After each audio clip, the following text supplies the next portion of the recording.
और उसने लिखा मैं सबसे अधिक गैर भाषा में बोलता हूं। अगर वो सबसे अधिक गैर भाषा में बोलता है तो उसकी उन्नति भी सबसे अधिक होगी, होगी कि नहीं होगी? तो वो लिखा भी है बाइबल में, कहता सबसे ज्यादा कलीसियां मेरे द्वारा स्थापित हुई, सबसे अधिक पत्रियां उसने लिखी, सबसे अधिक देशों में वो घूमा, सबसे अधिक उसने प्रचार किया। ये इत्तेफाक नहीं था, एक किया गया प्रॉपर वर्क था। हालेलुया।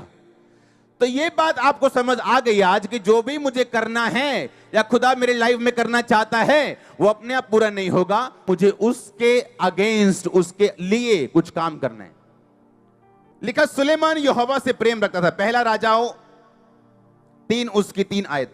सुलेमान यहोवा से प्यार करता था और अपने पिता दाऊद की विधियों पर चलता रहा। अब आगे मैं पढ़ूंगा 4 में लिखा राजा गिबोन, सुलेमान राजा गिबोन को बलि चढ़ाने गया और उसने 1000 होम बलि चढ़ाए। तो यहोवा ने रात को उसको दर्शन दिया, सपने में बोला तू क्या चाहता है मैं तुझे दूं, तू मांग। मैं 7 आयत पढ़ूंगा। उसने कहा मेरे परमेश्वर तू अपने दास को जो मेरे पिता दाऊद के स्थान पर राजा बना है, मैं छोटा लड़का हूं जो भीतर बाहर आना जाना नहीं जानता हूं, फिर तेरा दास तेरी चुनी हुई प्रजा के बहुत से लोगों के मध्य में है जिनकी गिनती नहीं हो सकती क्योंकि वो बहुतायत से हैं। तो तू अपने दास को प्रजा का न्याय करने के लिए समझने की ऐसी शक्ति दे कि मैं भले बुरे को परख सकूं, क्योंकि कौन ऐसा है जो तेरी इतनी बड़ी प्रजा का न्याय कर सके। इस बात से प्रभु प्रसन्न हुआ कि सुलेमान ने ऐसा वरदान मांगा है। तब परमेश्वर ने उससे कहा इसलिए कि तूने ये वरदान, तू समझने के विवेक का वरदान मांगा, इसलिए सुन मैं तेरे वचन के अनुसार करता हूं, तुझे बुद्धि और विवेक से भरा हुआ मन देता हूं, यहां तक कि तेरे समान ना तो पहले कभी हुआ ना बाद में कोई होगा। सब बोलो आमीन। पहला राजाओं 4:29 आयत 29 में लिखा परमेश्वर ने सुलेमान को बुद्धि दी, उसकी समझ बहुत ही बढ़ाई, उसके हृदय में समुद्र तट की बालू के किणकों के तुल्य अनगिनत गुण दिए। सुलेमान की बुद्धि पूर्व देश के सब निवासियों और मिस्रियों की बुद्धि से भी बढ़कर थी। उसने 3000 नीति वचन कहे, 32 आयत, 1005 गीत कहे। उसने लबानोन के देवदारुओं से लेकर जूफा तक के पेड़ों की चर्चा की, पशुओं पक्षियों रेंगने वाले जंतुओं मछलियों की चर्चा की। देश देश के लोग, पृथ्वी के सब राजाओं जो सुलेमान की बुद्धि की कीर्ति सुनते थे, उसकी बुद्धि की बातों को सुनने के लिए आया करते थे। यहोवा के नाम का एक भवन इसलिए ना बनवा सका क्योंकि वह चारों ओर लड़ाइयों में तब तक उलझा रहा जब तक यहोवा ने उसके शत्रुओं को पांव तले ना कर दिया। परंतु अब मेरे परमेश्वर यहोवा ने मुझे चारों, उसने 1000 बलि चढ़ाई। जब इंसान अपने दिल को, अपने आत्मा को, अपने पैसों को, अपने जान को बिना परवाह किए परमेश्वर के लिए खोल देते हैं तो परमेश्वर भी आसमान खोलते हैं। यह इत्तेफाक नहीं था। उसने जब इतनी बलियां चढ़ाई यहोवा खुश हुआ और बोला तुझे क्या चाहिए? कहता मुझे बुद्धि चाहिए क्योंकि मैं तेरी प्रजा का न्याय नहीं कर सकता, मुझे समझने की शक्ति दे, अंडरस्टैंडिंग दे, मुझे, मैं समझना चाहता हूं, बुद्धि चाहता हूं। मैं ऐसे पास्टर्स जानता हूं, ऐसे प्रॉफिट्स जानता हूं जिनके पास अनॉइंटिंग है पर बुद्धि नहीं। और आज कुछ ऐसे हैं जो अपने एरिया में प्रचार नहीं कर सकते, अपने देश में वापस नहीं जा सकते। क्यों? बुद्धि की कमी की वजह से, वरदान की कमी की वजह से नहीं। किसकी कमी की वजह से? मैंने कहा अनॉइंटिंग कम है इसलिए नहीं। किसकी वजह से? बुद्धि कम है, अंडरस्टैंडिंग, अपने हेल्पर्स को समझने की अंडरस्टैंडिंग, अपने लीडरशिप को समझने की अंडरस्टैंडिंग जब नहीं होती तो शैतान उसका फायदा उठाता है। उसको बुद्धि ऐसे ही नहीं मिली। लिखा वो जाते जाते उसने एक, अरे रास्ते की बात कर रहे हैं, भवन में जाके नहीं कि उसने चढ़ाया अभी तक, अभी रास्ते में ही उसने 1000 बलियां कर दी। 1000 रास्ते में ही।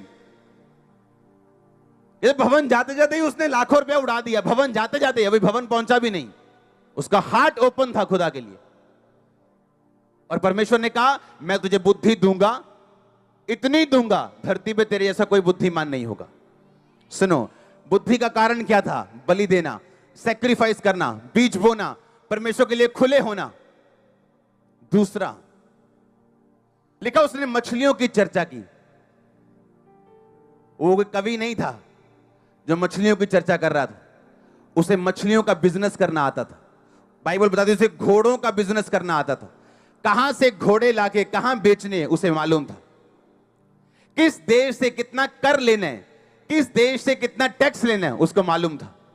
क्यों? परमेश्वर उसके रास्तों को खोलता था। जब वो बोता था तो खुदा उसके दिल में डालता था, उसको गाइड करता था।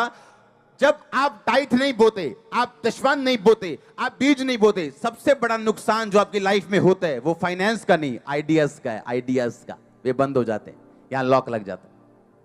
आपको खुदा गाइड नहीं करता, आपको पता नहीं क्या करना है, वही चीजें हो रही, बस आना जाना खाना पीना, बस लाइफ में यही है।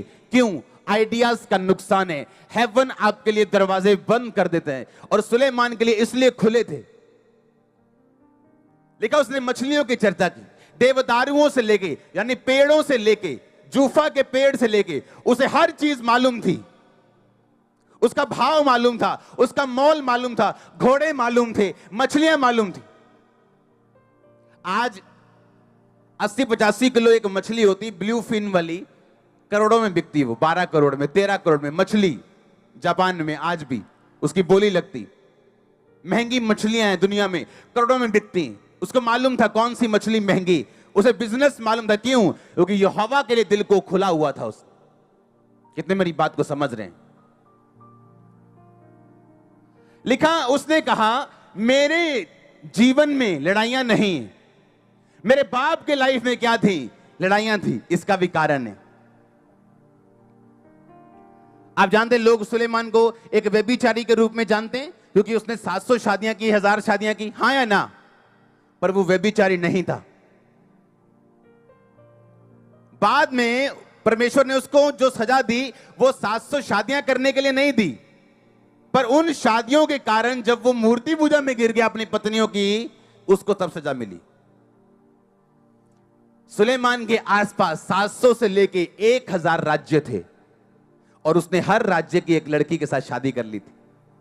अब जो कोई उसके लिए युद्ध करने के लिए आता था, कहते थे नहीं ये तो साडा जवाई है। तो हाँ, पिंड च जाने ना, पिंड च कहते कौन है ये? पिंड का जवाई है। पिंड का जवाई थोड़ी, वो तो किसी पिंड च रहने वाली किसी कुड़ी का हस्बैंड है ना, पर कहलांदा की है वो? पिंड का जवाई आया जी, यदि गड्डी ओए साइड तो जा, ओए रास्ता दिओ इनू। पिंड का जवाई आया। सुलेमान जवाई बन गया लोगों का। ਉਹਨੇ ਫਿਰੌਨ ਦੀ ਲੜਕੀ ਦੇ ਨਾਲ ਮੈਰਿਜ ਕੀਤੀ, ਮਿਸਰ ਦੇ ਰਾਜੇ ਦੀ ਲੜਕੀ ਦੇ ਨਾਲ ਮੈਰਿਜ ਕੀਤੀ, ਆਸ-ਪਾਸ ਦੇ ਸਭ ਰਾਜਿਆਂ ਦੇ ਲੜਕੀ ਨਾਲ ਮੈਰਿਜ ਕੀਤੀ। ਲਿਖਿਆ ਕੋਈ ਸ਼ਤਰੂ ਨਹੀਂ ਸੀ ਉਹਦਾ। ਬੁੱਧੀ, ਵਿਜ਼ਡਮ। ਜਿਹੜਾ ਲੜਨਾ ਚਾਹੁੰਦਾ ਕਹਿੰਦਾ ਯਾਰ ਇਹ ਜਵਾਈ ਨਾਲ ਹੌਲੀ ਲੜਾਂਗੇ ਹੁਣ। ਓਏ ਮਾਰ ਦਿਓ ਸੁਲੇਮਾਨ, ਓਏ ਓਏ ਆਪਣੀ ਕੁੜੀ ਵਿਆਹੀ ਆ ਉੱਥੇ। क्या? बुद्धि। जो भी उसकी लाइफ में हुआ वो कोइंसिडेंस, इत्तेफाक नहीं था, एक किया गया पर्टिकुलर काम था। आमीन। क्योंकि परमेश्वर ने उसकी जो बुद्धि थी उसे खोल दिया था, उसका हार्ट खुदा के लिए ओपन था। हालेलुया। नए नियम में परमेश्वर ने चेंज किया, एक मैरिज के लिए अलाउ किया, लेकिन पुराने टाइम में ऐसा नहीं था। हालेलुया। लेकिन पुराने टाइम में जो था उसके मुताबिक जो सुलेमान चला तो उसने बरकत को पाया, बुद्धि को पाया, पैसों को पाया, और सब तरफ से वो आशीषित था। लिखा दूर दूर से राजा उसकी बुद्धि की बातें सुनने के लिए आया करते थे। हालेलुया। अगर आप दुबई में चले जाएं तो क्या है वहां पे? क्या है वहां? कोई झरने हैं, कोई पहाड़, नदियां, नाले हैं? रेत है, रेत। जो लोगों के बुरे सपने में आती थी ना, रेत में घूम रहे पानी के बिना, वो रेत है। लेकिन सब दुनिया के अमीर लोग वहां जाते हैं वेकेशंस मनाने के लिए। जो राजा बुद्धि से सोचते हैं अपने राज्य को बड़ा कर लेते। हालेलुया। इंडिया जैसा कोई देश मैंने नहीं देखा, दुनिया घुमा हूं मैं, इंडिया जैसा कोई देश नहीं।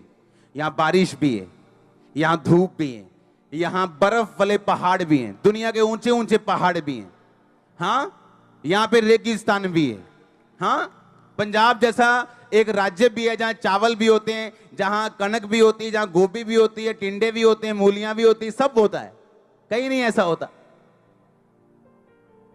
आप साउथ में चले वहां चावल लगते हैं, एक खेत में सिर्फ चावल होते हैं, केरला में चावल होते हैं, एक बार चावल, दूसरी बार चावल, तीसरी बार चावल की फसल, क्योंकि और फसल होती नहीं।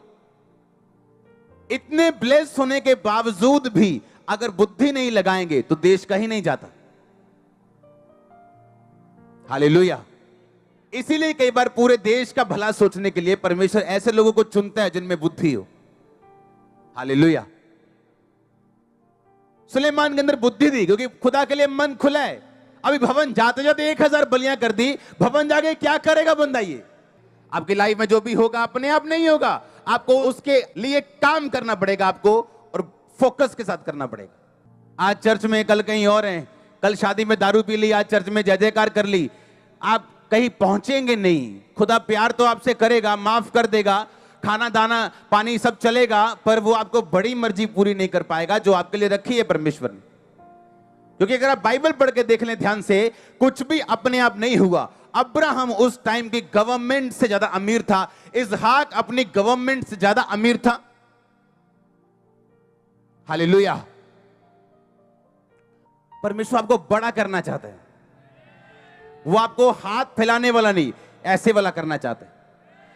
हां, लेकिन अगर अपनी डेस्टिनी के लिए काम नहीं करेंगे, खुदावंद मेरे रास्ते खोल दे, मेरे काम दे। कभी बीज बोया नहीं, टाइट बोया नहीं, मैं कर्जे में हूं, अच्छा प्रभु का वचन पूरा किया नहीं किया, मैं बीमारी में हूं, अच्छा खिलाफत तो नहीं की, विरोध तो नहीं किया, चुगलियां निंदा तो नहीं की।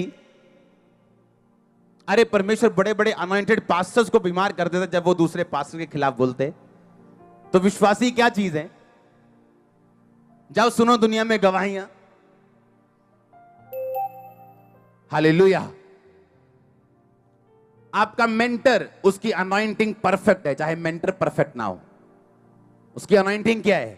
परफेक्ट है। ऐसे लोग भी हैं जब वो मिनिस्ट्री के नीचे आते हैं तो खुदावंद उन्हें सेम ब्लेसिंग देते हैं जो मेंटर की लाइफ में ब्लेसिंग्स हैं। लेकिन जब वो उस मिनिस्ट्री की कवरेंस से बाहर जाते हैं, वो सब ब्लेसिंग्स उनकी लाइफ से वापस जाना शुरू होती हैं, जो उन्हें लगता था कि वैसे ही हमारी लाइफ के ऊपर है। और बाद में उन्हें समझ आती कि ये तो उस मिनिस्ट्री की ब्लेसिंग्स थी हमारी लाइफ के ऊपर, जो अब मेरी लाइफ से जा रही है, और मुझे हर उस छोटे काम के लिए संघर्ष करना पड़ रहा है जो मैं आराम से कर लेता था। मुझे लगता था मेरे अंदर गिफ्ट है, मुझे लगता था कि मेरे अंदर काबिलियत है, मेरे अंदर मसा है, मैं ऐसा करूंगा, दबका डाल दूंगा, दबाव कर दूंगा। लेकिन अब जब बाहर जाके कुछ करना पड़ रहा है तो टाइम टाइम फीस सो रही।